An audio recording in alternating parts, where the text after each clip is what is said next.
नमस्कार, बहुत स्वागत है आपका। न्यूज 18 उत्तर प्रदेश उत्तराखंड देख रहे हैं। मैं हूं विकास ब्रजेश सक्सेना। संभल हिंसा के साजिशकर्ता के घर नोटिस गायब हो गया है। शारिक साटा के घर से कुर्की का नोटिस गायब हो गया है। असामाजिक तत्व नोटिस फाड़कर गायब कर दिए हैं। मामले की जांच पड़ताल में पुलिस जुटी हुई है। आपको बता दें, इस घर पर नोटिस चस्पा किया गया था जो अब गायब हो गया है। बताया जा रहा है कि असामाजिक तत्वों ने इस नोटिस को गायब कर दिया है।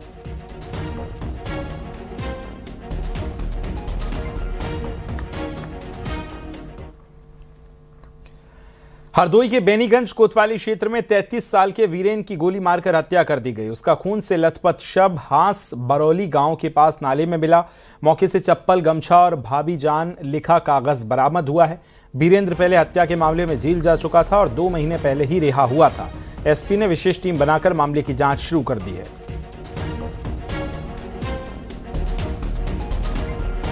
सूचना प्राप्त हुई थी कि ग्राम गढ़ियार मजरा हास बरौली इस ग्राम के खेतों के अंदर एक डेड बॉडी मिली है और जो डेड बॉडी मिली उसकी पहचान वीरेंद्र पुत्र मुन्ना रैदास उम्र करीब 33 वर्ष है, जो कि ग्राम भगवंतापुर थाना बेनीगंज के रहने वाले हैं और फायर आर्म इंजरी है सर पे और सीने पर। इसमें फॉरेंसिक यूनिट के द्वारा यहाँ से एविडेंसेस कलेक्ट किए गए हैं और डेड बॉडी को मोर्चरी में भेजा गया है और आगे की वैधानिक कार्रवाई की जा रही है। अमरोहा में जूता कारोबारी अभय आर्य को शोरूम में घुसकर धमकाने के आरोप में पुलिस ने आरोपी ऋषि राज को गिरफ्तार कर लिया है। 6 नवंबर की रात आरोपी ने कारोबारी से गाली गलौज कर जान से मारने की धमकी दी थी। शिकायत पर पुलिस ने कार्रवाई करते हुए मुकदमा दर्ज कर लिया है। अभय आर्य पुत्र विनय प्रकाश आर्य निवासी मोहल्ला कटरा गुलाम अली थाना कोतवाली नगर अमरोहा ने राज ऋषि पुत्र मेहर सिंह निवासी मोहल्ला चौक थाना कोतवाली नगर अमरोहा के विरुद्ध गाली गलौज और जान से मारने की धमकी देने के संबंध में अभियोग पंजीकृत कराया है। उक्त अभियोग की विवेचना थाना कोतवाली नगर अमरोहा द्वारा की जा रही है। उक्त प्रकरण में उक्त राज ऋषि के विरुद्ध थाना कोतवाली नगर अमरोहा ने 170 BNSS के तहत कार्रवाई की है तथा इस प्रकरण में मौके पर शांति व्यवस्था संभाली है।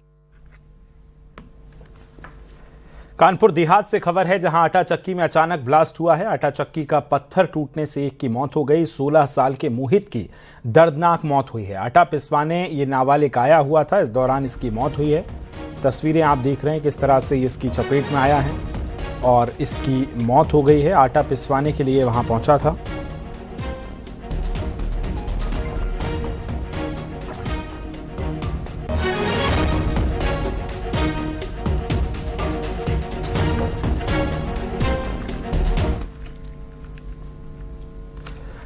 प्रतापगढ़ में कक्षा 3 के छात्र शिवांश की तालाब में डूबकर मौत के मामले में न्यूज 18 की खबर का असर हुआ। प्राथमिक विद्यालय की हेड मास्टर अर्चना देवी निलंबित कर दी गई हैं। विभागीय जांच के आदेश दे दिए गए हैं। BEO कुंडा को जांच सौंपी गई है। प्राथमिक जांच में हेड मास्टर की लापरवाही सामने आई है। स्कूल टाइम में विद्यालय से निकलकर छात्र तालाब पहुंच गया था। तालाब में डूबने से छात्र की मौत हो गई थी।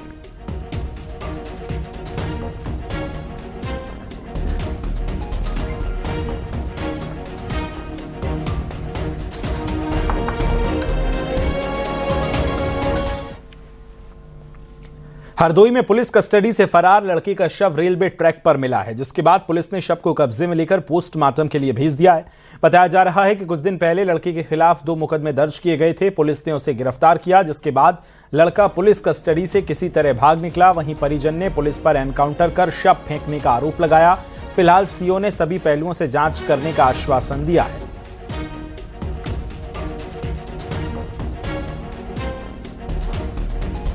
सूचना पे स्थानीय पुलिस और GRP पुलिस मौके पे पहुंची। शव को कब्जे में लेकर जांच की गई। शव की शिनाख्त लक्ष्य मिश्रा पुत्र पवन मिश्रा निवासी शुगर मिल कॉलोनी रेलवेगंज कोतवाली शहर के रूप में हुई है। परिजनों का आरोप है कि लक्ष्य मिश्रा जो है वो अभी उसके विरुद्ध 2 मुकदमे लिखे गए थे कोतवाली शहर में और पुलिस द्वारा इसको ला करके फिर पुलिस के पास से ये भाग करके गया और जा करके फिर ये घटना हुई है। इस संबंध में पुलिस द्वारा सभी बिंदुओं की जाँच की जा रही है। फुटेज वगैरह भी है, सभी फुटेज भी देखे जा रहे हैं और शव को कब्जे में लेकर नियमानुसार पंचायतनामा और पोस्टमार्टम की कार्रवाई कराई जा रही है। जो भी तथ्य प्रकाश में आएंगे उसके अनुसार अग्रिम वैधानिक कार्रवाई की जाएगी। डिप्टी सीएम केशव प्रसाद मौर्य ने राहुल गांधी पर हमला बोला है। केशव प्रसाद मौर्य ने कहा कि राहुल सत्ता में नहीं आ पा रहे हैं, जिस वजह से उनका मानसिक संतुलन बिगड़ गया है। सोनिया गांधी को इलाज उनका करवाना चाहिए।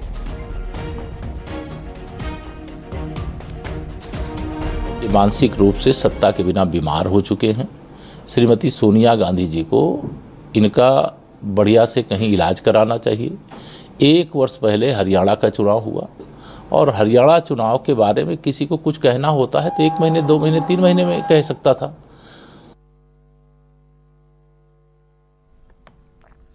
सुल्तानपुर में अयोध्या प्रयागराज नेशनल हाईवे पर एक अनियंत्रित ट्रक घर में घुस गया, जिससे कमरे में लेटे लोग घायल हो गए। घायलों में 3 महिलाओं को गंभीर चोट आई है, जिन्हें इलाज के लिए राजकीय मेडिकल कॉलेज में भर्ती किया गया है, जहां 4 बच्चे भी मामूली तौर पर घायल हो गए, जिन्हें प्राथमिक उपचार के बाद घर भेज दिया गया है। घर में खड़ी 2 बाइक भी क्षतिग्रस्त हो गई।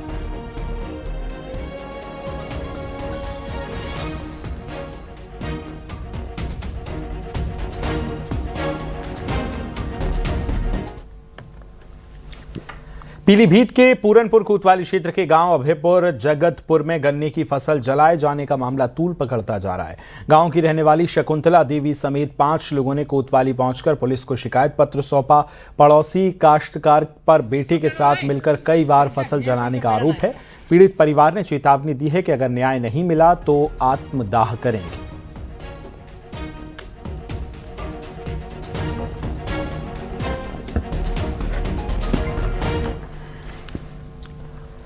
महुआ में श्रीनगर थाना क्षेत्र के सिजहरी गांव में संत शिरोमणि रविदास की मूर्ति को क्षतिग्रस्त करने और मंदिर परिसर के बाहर बोर्ड को तोड़ने के मामले में पुलिस ने खुलासा किया। पुलिस ने सीसीटीवी के आधार पर गांव से 2 लोगों की गिरफ्तारी की है। पुलिस ने आरोपियों के पास से ट्रैक्टर और घटना में प्रयुक्त कल्टीब्रेटर जो है बरामद कर लिया है।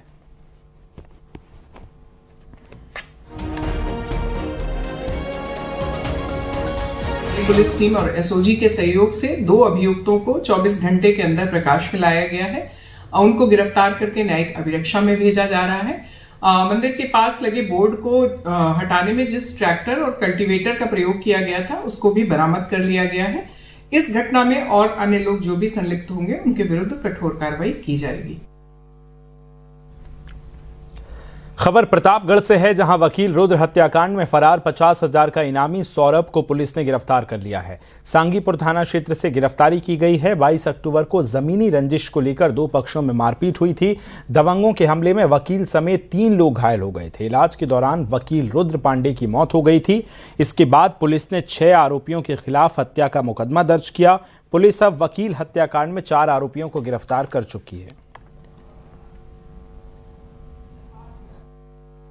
हत्या के आरोप में वांछित 50,000 रुपए के इनामी अभियुक्त सौरभ शुक्ला पुत्र शिवदत्त शुक्ला को आज थाना सांगीपुर पुलिस एवं SWAT टीम द्वारा गिरफ्तार कर न्यायिक अभिरक्षा में भेजा गया है।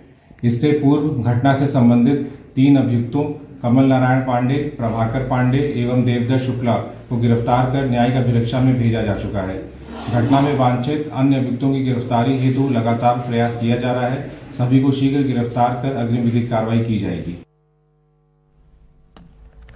भारतीय महिला क्रिकेट टीम ने वर्ल्ड कप जीतकर 140 करोड़ देशवासियों का दिल जीता है। टीम की स्टार खिलाड़ी आगरा की दीप्ति शर्मा ने शानदार प्रदर्शन पर शहर में खुशी की लहर है। राज्य की महिला आयोग की अध्यक्ष बबीता चौहान ने लखनऊ से पहुंचकर दीप्ति के माता पिता का सम्मान किया। अब वो आपकी कहाँ है? अब तो वो पूरे अगर हिंदुस्तान की बात की जाए, स्पेशली उत्तर प्रदेश की बात की जाए, तो देख के लगता है कि ये अब महिला सशक्तिकरण का दौर है। तो अब महिला सशक्तिकरण आ चुका है। मुझे लगता है कि जो बच्चियां हैं, निश्चित रूप से अगर आगरा की बात करूं तो दीप्ति को देख के बहुत मोटिवेट होंगी। और दूसरा, पूरा अगर हिंदुस्तान की बात करूं तो सीरियसली, जैसे अभी तक माँ बाप सोचते थे कि क्रिकेट है, लड़कों का खेल है, लड़कियां कहाँ इसमें जाएंगी, हो सकता है दीप्ति ने भी ये सुना हो बचपन में। मऊ में कोतवाली क्षेत्र से एक शातिर चोर 12 बैटरी, 6 बाइक और 2 रिक्शा के साथ गिरफ्तार हुआ है। आरोपी ने 2014 से अब तक 46 बाइक और 100 साइकिल चोरी कर कबाड़ में बेचने का खुलासा किया। पुलिस ने आरोपी के 2 साथियों को और कबाड़ व्यापारी को भी गिरफ्तार कर लिया।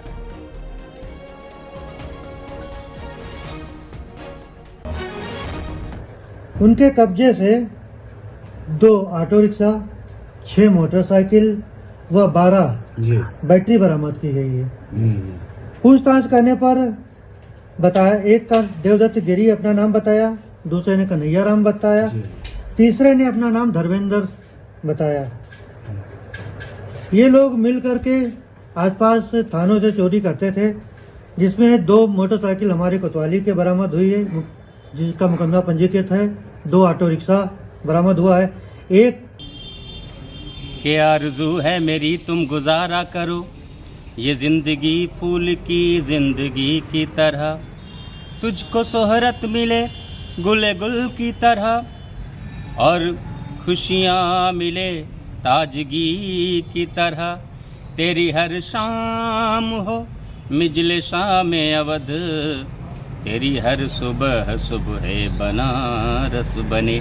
बहुत बहुत धन्यवाद सर को देना चाहूँगा, आप सभी लोगों को भी, जिनके मेहनत से मुझे ये देख पाया, मैं सोशल मीडिया के माध्यम से मैं देख पाया कि मेरी गाड़ी थाने में है, नहीं तो ना जाने कब तक यहाँ पड़ी रहती। बरेली की सेंट्रल जेल में आज एक कैदी की संदिग्ध परिस्थितियों में मौत हो गई। बताया जा रहा है कि कैदी बैरक के बाहर बने टॉयलेट में गया था, जहां बेहोश पड़ा मिला। सेंट्रल जेल प्रशासन कैदी महेंद्र को जिला अस्पताल लेकर गया, जहां डॉक्टर्स ने उसे मृत घोषित कर दिया। वहीं अब जहां सूचना के बाद अस्पताल पहुंचे कैदी महेंद्र के परिजन ने महेंद्र की मौत पर सवाल उठाए। पास्तो एक्ट में थाना बिनावर का, जिला बदायूं का महेंद्र सनाब रामदयाल पास्तो एक्ट में बंद था। 2 महीने पहले उसकी सजा हुई थी 20 साल। उसमें उसे बेल मिल गई 3-4 दिन पहले। 9 तारीख को रिहा होने वाला था, परसों कल। और आज रात में पता नहीं क्या हुआ, अब तक स्वस्थ था। उसे कोई मरीज भी नहीं था, नहीं कोई पुरानी मरीज थी उसे, लेकिन पता ना क्या हुआ। मुझे आज सवेरा सूचना मिले कि महेंद्र की तबीयत खराब है, लेकिन जब हम हॉस्पिटल आए तो उसकी बॉडी मिली। कोई किसी बात बताने को तैयार नहीं हुआ, क्या मरीज थी, कब बीमार हुआ, हमें कोई सूचना भी नहीं दी गई ना उस बारे में। अमेठी में यातायात नियमों की अनदेखी करने वाला मामला सामने आया। वायरल वीडियो में एक जुगाड़ बाइक पर करीब 8 लोग सवार दिखाई दे रहे हैं, जिसे 3 व्हीलर में तब्दील किया गया है। जुगाड़ बाइक को नाबालिग युवक चला रहा है। सभी लोग मोहनगंज कोतवाली क्षेत्र के बताए जा रहे हैं।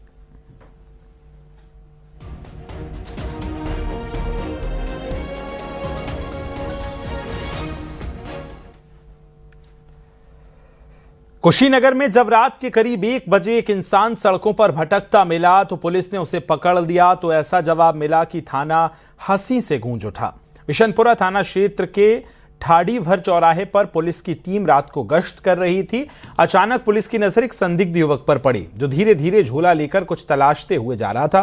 पुलिस ने रोका और पूछा, इतनी रात में कहां जा रहे हो? तो तुरंत जवाब आया, साहब सत्य की खोज पर निकला हूं। पहले तो पुलिस को यकीन नहीं हुआ कि कोई चोर इतना दार्शनिक जवाब कैसे दे सकता है, लेकिन जवाब थोड़ी कड़ाई से जब पूछा गया तो सामने आया कि युवक चोरी की नीयत से घूम रहा था।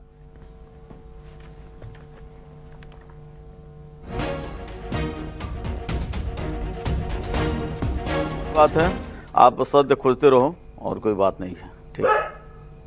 12:30 बजे रात्रि में ये महानुभाव गांव में पकड़े गए हैं। क्या नाम है आपका? धीरज जायसवाल। धीरज जायसवाल जी। पिताजी का क्या नाम है?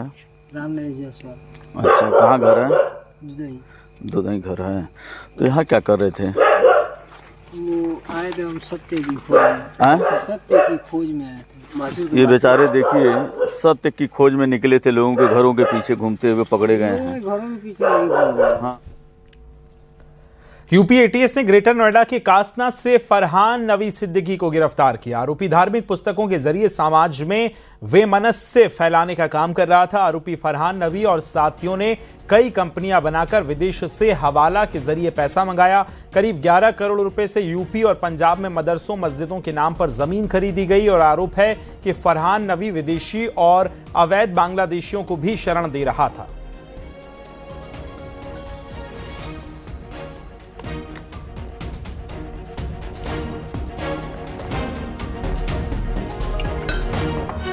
अवैध बांग्लादेशियों को यह युवक शरण दे रहा था। 11 करोड़ की विदेशी फंडिंग का आरोप इस पर लगा है। ग्रेटर नोएडा से खबर हम आपको बता रहे हैं।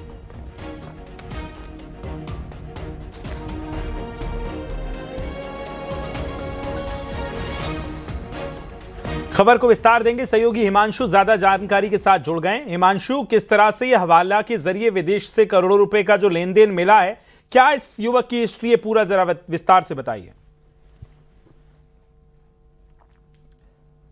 हिमांशु, आवाज सुन पा रहे हैं आप?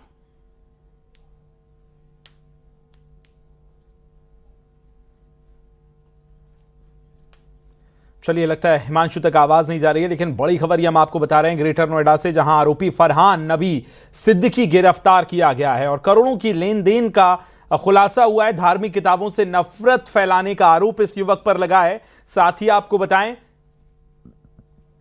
हवाला के जरिए विदेश से करोड़ों रुपए आए हैं, यह भी अब खुलासा इस पूरी जांच में चल रहा है। हालांकि युवक अभी पकड़ाया है, जांच जब विस्तार से होगी तो और परत दर परत जो है चीजें खुलेंगी, लेकिन फिलहाल ये बड़ी खबर हम आपको बता रहे हैं, जहां युवक पकड़ाया है। एक बार फिर चलेंगे सहयोगी हिमांशु के पास। हिमांशु, आवाज सुन पा रहे हैं आप? हिमांशु, आवाज आ रही है आपको?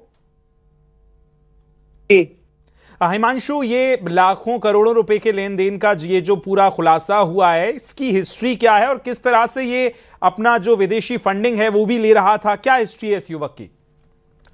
बिल्कुल विकास, देखिए आपको बता दें कि यूपी एटीएस को इनपुट था और इसी इनपुट के आधार पे पुलिस ने कार्रवाई करते हुए फरहान नबी सिद्दीकी को गिरफ्तार किया, जो कि ग्रेटर नोएडा थाना क्षेत्र से गिरफ्तार हुआ है। और साथ ही आपको बता दें कि इस पर आरोप है कि धार्मिक पुस्तकों को छापने के नाम पर इसमें दो धार्मिक जो समुदाय हैं उनमें वैमनस्यता और साथ ही धार्मिक सौहार्द बिगाड़ने की दिशा में ये काम किया जा रहा था। और साथ ही 11 करोड़ रुपए के आसपास के हवाला का लिंक भी मिला है।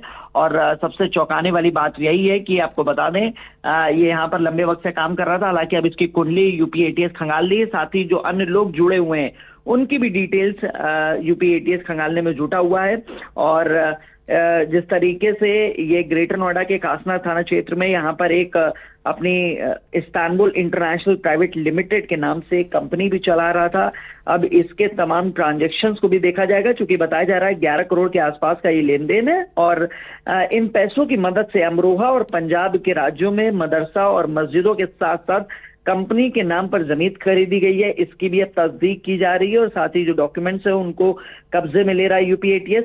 और साथ ही आपको बता दें कि जिस तरीके से विदेश से हवाले से पैसा आ रहा था उसको भी यूपी एटीएस जो तमाम अकाउंट्स हैं उनको चेक कर रहा है, जो कंपनी से जुड़े अकाउंट्स हैं। और चौंकाने वाली बात एक ये भी निकल के आई है कि तुर्की और जर्मनी से जो लोग आते थे उनको ये आरोपी अपने घरों में रुकवाता था बिना किसी को जानकारी दे हुए। और जिस तरीके से इस पर आरोप ये भी है कि भारत में जो बांग्लादेशी हैं उनको भी फरहान नबी सिद्दीकी शरण देता था। लिहाजा तमाम गंभीर आरोप हैं। यूपी एटीएस ने अभी से गिरफ्तार कर लिया और साथ ही इससे जो कंपनियां जुड़ी हुई हैं, जो पेरेंट्स कंपनी है, उनकी तमाम डिटेल्स अब खंगालने में यूपी एटीएस जुटा हुआ है। जी, वाकई अब कई पहलुओं पे जांच होगी, चूंकि इतने करोड़ों का लेन देन मिला है। फिलहाल हिमांशु, शुक्रिया, नजर बना के रखिएगा आप। गाजियाबाद के मुरादनगर क्षेत्र में महिला ने अपने पति और ससुराल वालों पर मानसिक प्रताड़ना, धोखाधड़ी और घर से निकालने जैसे गंभीर आरोप लगाए। महिला का दावा है कि वो अपने पति की 6वीं बीवी है। महिला अपने नवजात बच्चे को गोद में लेकर इंसाफ की अब गुहार लगा रही है। महिला के पति पर तलाक देने का और दबाव बनाने का आरोप लगाया है। पीड़िता ने गाजियाबाद डीसीपी ग्रामीण कार्यालय में एक लिखित शिकायत भी दर्ज कराई है। पहले 5 शादी हो गई है, मेरे से दगा से शादी करवाई गई बिचवलिया ने, और मेरी बहन ने जानबूझ के पैसे लेकर के मुझे बेच दिया गया। मैंने बहुत पुलिस से मदद मांगी, किसी ने मुझे मदद ना दिया। हरदोई में थाने से लौट रहे लड़के का एक शव रेलवे ट्रैक पर मिलने के मामले में शहर कोतवाली पुलिस पर लगे आरोपों की जांच तेज हुई है। सीओ की जांच में पता चला कि लड़का थाने में आता और जाता दिख रहा है। सीओ के मुताबिक लड़के के नाबालिग होने की वजह से उस पर एक्शन नहीं लिया गया था। थाने से जाने के बाद उसका शव रेलवे ट्रैक पर मिला है। कस्टडी में मौत की बात सीओ की तरफ से नकारी गई है। शव को पोस्टमार्टम के लिए भेजा है। परिजन ने एनकाउंटर के बाद शव फेंकने की बात कही है। सीओ ने इस बात को भी नकारा है।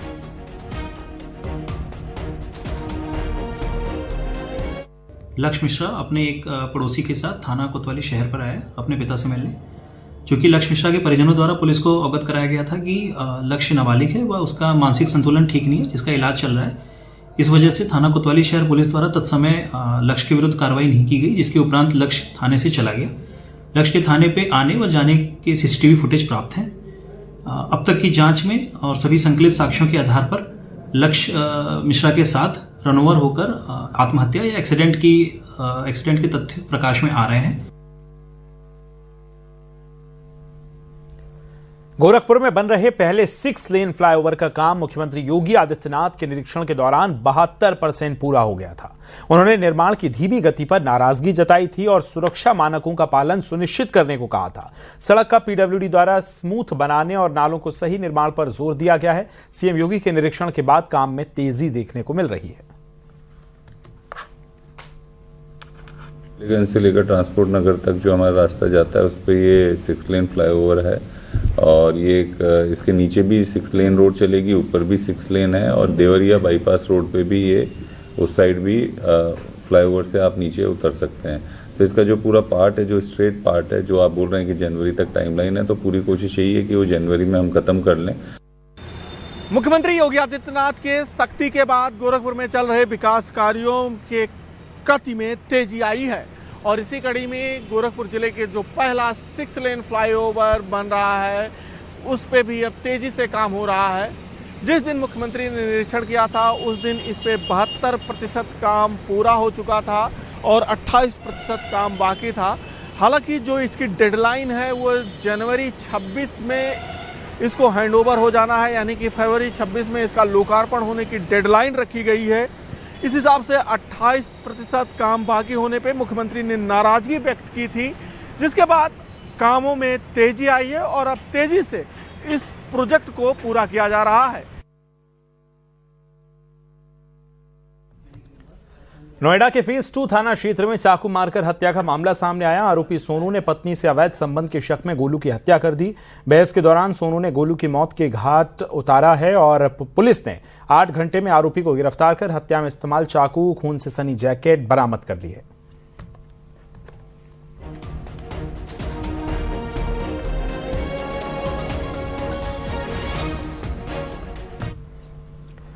संभल के हयात नगर में सिटी मजिस्ट्रेट ने अवैध रूप से चल रहे कार वॉशिंग प्लांटों पर छापा मारा। भूगर्भ जल विभाग से बिना एनओसी के जमीन से पानी निकालकर पानी का इस्तेमाल किया जा रहा था। छापेमारी में 4 वॉशिंग प्लांटों को बंद कराया गया। सिटी मजिस्ट्रेट ने संचालकों को बिना अनुमति प्लांट चलाने की सख्त हिदायत दी है।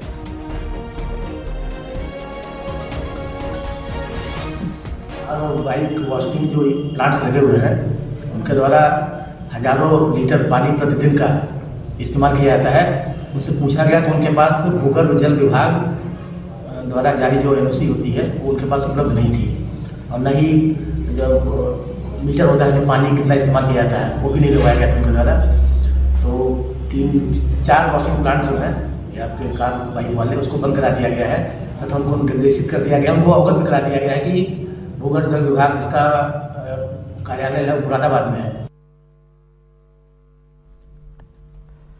बरेली की बारादरी थाना पुलिस ने आज एक बड़े मादक पदार्थों की तस्करी करने वाले गिरोह का खुलासा कर दिया, जो झारखंड और मणिपुर में 7 पूर्वी राज्यों से अफीम और मॉर्फिन की तस्करी करते थे। पुलिस ने 5 शातिर तस्करों को गिरफ्तार किया, जिनके पास से 1 किलो मॉर्फिन और 1.5 किलो से ज्यादा अफीम बरामद हुई।